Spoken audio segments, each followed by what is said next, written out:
제가 말씀드리는 거는 어떻게 하면 이것을 근본적인 원인을 우리가 하고 그 근본적인 원인을 본인 스스로 열심히 생활에 실천을 해서 약 없이 아니면은 최소한의 비용으로 잘 관리할 수 있도록 하기 위해서 이걸 합니다. 그래서 이제 설명을 드리면, 자, 우리가 독수리 오염제가 있습니다. 우리가 비만, 지방간, 고혈압, 이상지혈증, 당뇨병이 독수리 오염제입니다. 자, 형제이기 때문에 형님 먼저, 아우 먼저. 자, 형님 먼저, 아우 먼저인데 주로 비만이 먼저거든요. 그래서 많은 분들이 이제 비만은 만병의 근원이라고 했는데 원인은 아니고 결과입니다. 근데 왜 원인이라고 생각하냐면, 자, 비만이 맨 먼저 나오기 때문에 원인처럼 보이는 거예요. 그 따지고 보면 다 독수리 오염제입니다. 자, 형제이기 때문에 엄마가 같단 말이에요. 엄마가 뭐냐? 인슐린 저항성입니다. 자, 인슐린 저항성이란 것은, 자, 엄마를 굶어 죽이면 자식들이 다 굶어 죽는 거예요. 자, 그럼 엄마는 왜 생기냐면, 자, 당분을 우리가 오버해서 먹게 되면, 당분을 먼저, 밥처럼, 우리가 밥을 먼저 먹게 되면, 당분이 흡수가 빨리 됩니다. 빨리 되면 인슐린이 분비가 되죠. 자, 인슐린이 분비가 되면, 그 이후에 먹는 모든 아무리 좋은 단백질, 좋은 지방, K푸드, 이런 것들 먹더라 전부 다 중성지방으로 바뀌어서, 그게 간에 가면 지방간, 몸에 가면 비만, 혈관에 가면 혈관에 쌓여서 이런 엄청난 합병들이 생기는 겁니다. 따라서 인슐린 저항성만 해결하게 되면 이게 근본적인 원인이기 때문에 다른 것들도 같이 해결될 것이다라고 보는 것입니다. 자, 그럼 우리가 인슐린 저항성이 뭔지를 보자, 이런 얘기죠. 자, 그럼 인슐린이 뭐냐고 하면, 자, 인슐린은 세포의 문을 열어서 당분을 집어넣어서 에너지를 만드는 겁니다. 자, 그런데 현대인들은 너무 많이 먹는 거예요. 그래서, 자, 인슐린이 세포문을 열었어. 근데 문제는 이미 꽉 차 있는 거예요. 그러니까 당분이 들어오면 기본적으로 들어가야겠는데, 세포로. 근데 문제는 뭐냐면 들어갈 데가 없는 거예요. 그러니까 오버가 되니까 결국은 이것이 간에 가고 몸에 가고 혈관에 가서 혈관을 망가뜨리는 이 상태를 해결하는 것이 쉽지가 않더라요. 그럼 이걸 어떻게 해결할 것이냐, 이런 문제가 되는 거죠. 자, 그랬을 때, 그러니까 이런 상태를 대사증후군이라고 합니다.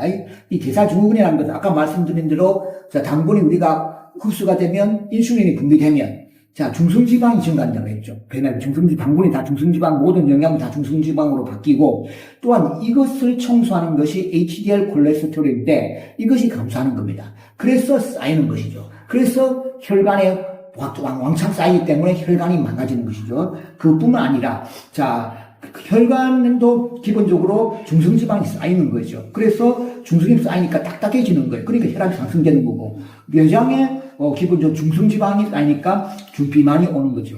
예, 그래서 이제 이런 부분들을 우리는 대사증후군에 한다.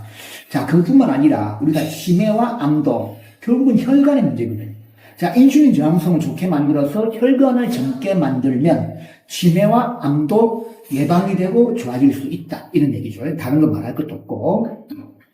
자, 그래서 문제는 뭐냐면 결국은 식사 시작한 시점에서 2시간 내에 피크를 딱 치는데 이거를 잡으면 게임이 끝난다. 이때 인슐린이 분비되고 그것이 중성에 바뀌니까. 자, 그러면 자, 우리가 언제 되냐면 피크 오냐면 식사 시작한 시점에서 2시간 내입니다.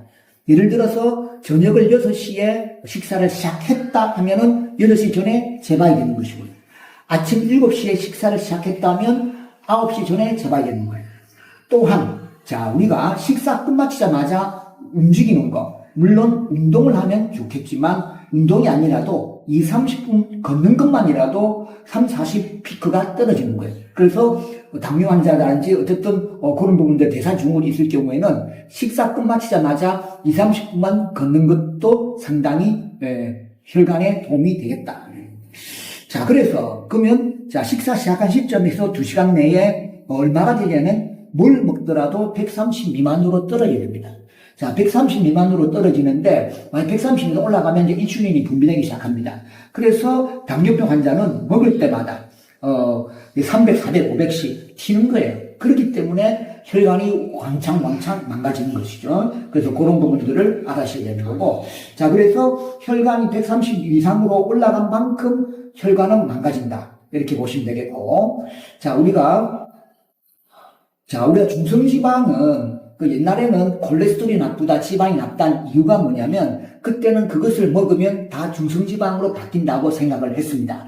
그런데 최근에 와서는 기본적으로 현대에서는 중성지방은 아까도 말씀드렸듯이 당분을 우리가 바로 시작을 밥처럼 먼저 먹게 되면 흡수가 빨리 되면서 인슐린이 분비되면 그 위에 모든 영양분은 다 중성지방으로 바뀌는 것입니다. 그래서 좋은 콜레스테롤, 좋은 지방은 굳이 우리가 제대로 먹는 것이 중요하다. 이렇게 보시면 되겠습니다. 자, 그래서 우리가 심장 같은 경우도 심장이 막혀가지고 심근경색 생기고 심장마비 오는데 이것도 다 막히는 것도 중성지방입니다. 자, 그리고 자, 우리 뇌혈중 환자를 보면 MRI 찍어보면 기본적으로 허에 이것도 다 중성지방이에요. 자, 그래서 자, 집에는 기본적으로 있는 분도 있겠지만은 만약에 이런 간이 자가혈당 측정기가 없으면 한 개 사셔가지고 공복 시에는 실제적으로 당뇨 환자라든지 대사 중에 있으면은 보다는 식사 시작한 시점에서 2시간 내에 재보는 것이 중요하다. 그거를 컨트롤하는 게 중요하다. 이렇게 보시면 되겠고. 자, 그랬을 때 어떻게 하면 당분을 덜 흡수할 것인가? 그러면 당연히 인슐린이 덜 분비될 거니까. 자, 그랬을 때 제일 좋은 것은 거꾸로 식사법입니다. 자, 거꾸로 식사법이 뭐냐고 하면, 자, 우리가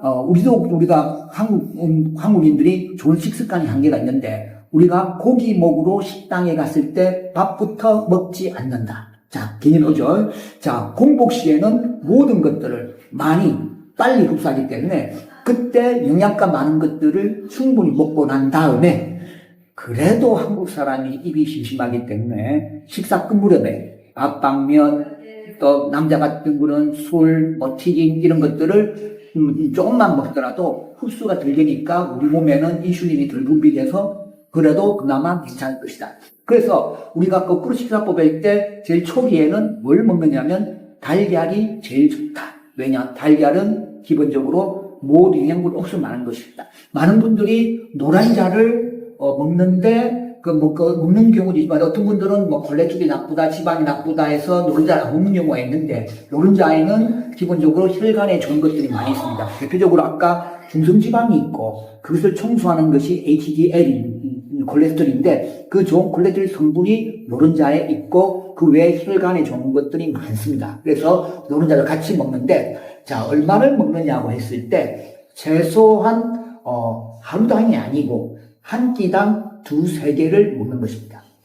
자, 많은 분들 얼마나 많지 않느냐는데 그게 기본입니다. 그걸로 배부르게 먹으면 더 좋습니다. 그래서 먹는데 자, 구워 먹든 쪄 먹든 삶아 먹든 아무리 상관이 없는데 단지 후라이 할 경우에는 나쁜 기름을 사용하면 안 됩니다. 자, 나쁜 기름은 공장에서 가공된 모든 기름은 나쁘다. 대표적으로 식용유, 까놀라유, 해바라기씨, 포도씨유, 그 다음에 옥수수유 이런 것들은 가능한 한 집에서 없애는 게 좋겠고요. 자, 좋은 거는 가공되지 않은 거, 자, 지어짠 거, 냉압착된 거, 엑스트라 버진 이런 거, 올리브유, 아보카도유, 들깨기름 그리고 동승기름도 좋은 겁니다. 가공이 되지 않은 데다가 산패, 변질이 덜 되기 때문에 그것도 기본적으로 버터, 라드, 유지 이런 것도 괜찮습니다. 그런 것들로 드시면 되는 거고. 자, 그래서 저는 계란은 하루에, 한 끼당 2-3개를 했는데, 하루에 3개를 먹으니까, 기본적으로, 아까 이야기한 중성지방이 떨어진 그만큼 당분이 덜 흡수했다는 뜻이고, 또 이것을 청소하는 HDL이 올라갔는데, 이 올라간 이유가 뭐냐면, 요것에 HDL 콜레스테롤이 좋은 콜레스테롤 성분이 원료가 되는 게 노른자에 있기 때문에, 그래서 기본적으로 이렇게 좋아지는 것이고, 자, 그거를 기본적으로 3개월을 했는데, 자, 중성지방과 HDL의 비율이 3이 넘어가면 위험합니다. 그런데 중요한 거는 1.4가 된 사람이 기본적으로 3개월 동안 계란을 먹으니까 1.2 반으로 줄어든다. 혈관이 청소됐다, 혈관이 젊어졌다, 혈관이 깨끗해졌다. 그렇게 되는 것입니다. 자, 그런데 많은 분들이, 많은 명의들도 그렇고, 우리가 일반 상식으로 계란이 하루에 2-3개도 많니, 노른자 버리게 이런 일이 많은데, 그래서 저는 그런 권위가 없기 때문에 저도 한 개 건의를 빌려왔습니다. 2010년도 WHO 세계보건기구에서는 달걀 섭취량이 많을수록 제한이 없습니다. 많을수록 혈관이 좋아진다. 그죠? 혈관이 좋아진다. 그래서 요거 2010년도에 나왔는데 이게 변하지 않았습니다. 근데 세상에서 제일 똑똑한 한국 사람이 이 상식을 모르고 있는 거예요. 그게 문제라고 보시면 됩니다. 자, 우리나라는 무병장수합니까? 유병장수합니까? 대개는 유병장수하고 있는 거죠. 이유가 뭐냐면 혈관이 망가지니까 오래 살아봤자 무슨 의미가 있어요. 그래서 매 계란을 열심히 배부르게 먹는다면 기본적으로 건강하게 무병장수할 수 있다는 것이죠. 자, 그래서 자 보시면 우리가 거꾸로 식사법에서는 기본적으로 보시면 자 좋은 지방과 좋은 단백질을 배부르게 충분히 먹고 난 다음에 그럼에도 불구하고 입이 심심할 경우는 식사 그 무렵에 밥, 빵, 면, 떡, 튀긴 과일, 술 이런 것들을 기본적으로 맛만 보시면 더 건강해질 것이라는 것이죠. 자, 그래서 결론을 말씀드립니다.